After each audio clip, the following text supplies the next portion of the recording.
The other night I had a dream about my mom, and I think often our dreams are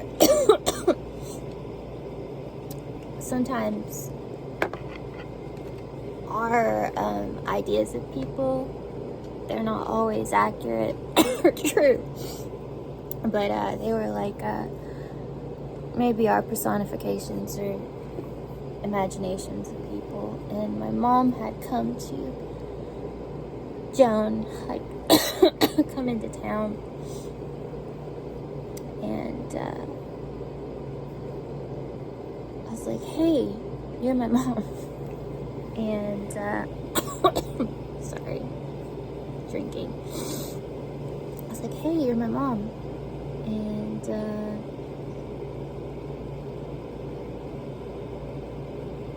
she was like, yeah, you know. And I started to do this bargaining thing where they're telling her, you know,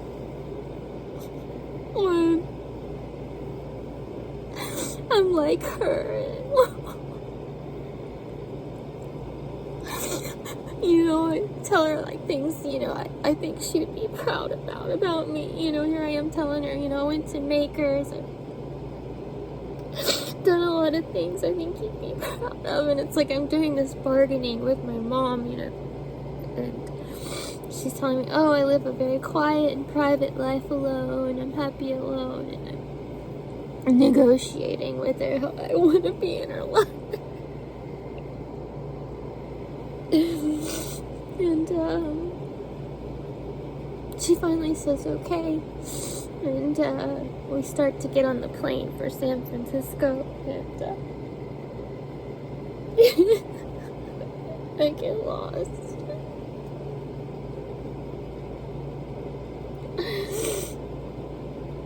Oh, I think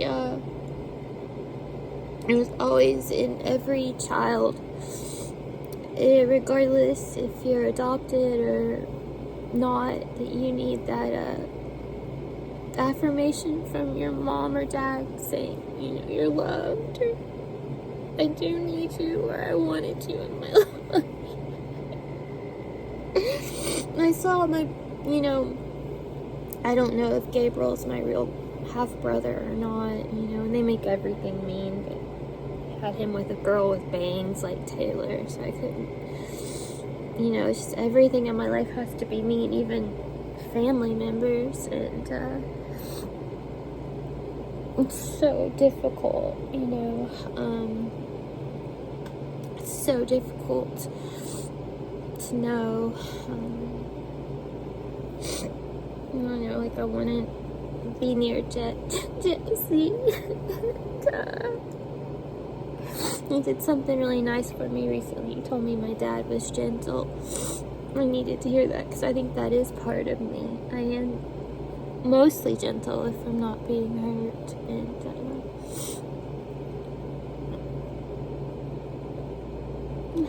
you know, it's even if I didn't grow up with you or you didn't parent me, I still need to know, you know, if you love me, if you miss me, you need me, you know, you care about me. I have a reoccurring nightmare where I get to Bob's show and they won't let me in, or I get close to him, or, you know, it's me and a bunch of kids, and all I say is I just want to be near. I don't want your money. I don't want your fame. I just want to be near my dad. You know, and that's how I feel about everyone in my life. Wouldn't matter if they were famous or not. I just want to have time with them and be near them, you know. It's so many things I want to do in my life, but I would sacrifice all of them to just spend some years with my parents before they leave this world, you know.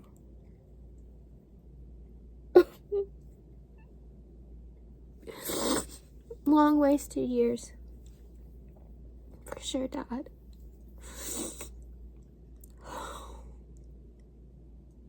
You and that's why me keeping going and doing this is such a sacrifice. It is selfless. I know a lot of people don't see me as a saint, but to sacrifice time I know that with my dad or mom I've never got to be with, to show you that God is, that his ideas and his true beliefs for us are true, to not hurt a sacred feeling or body, or to not hurt your body, to show that, and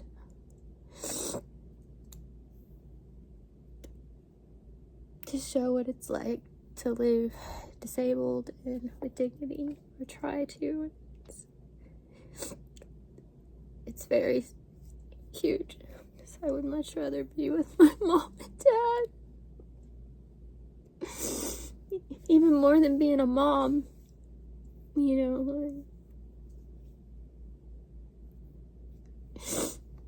my belief in God comes in his teachings, that we are sacred and holy, comes before all that.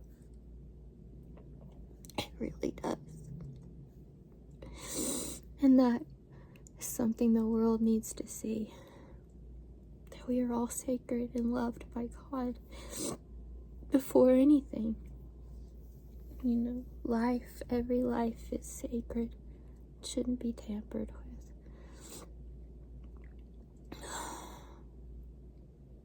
You can say a lot of bad things about me, but me getting up every day and following my belief in God, that we are sacred and my body is sacred, in a world that gives me no affirmation that that is true.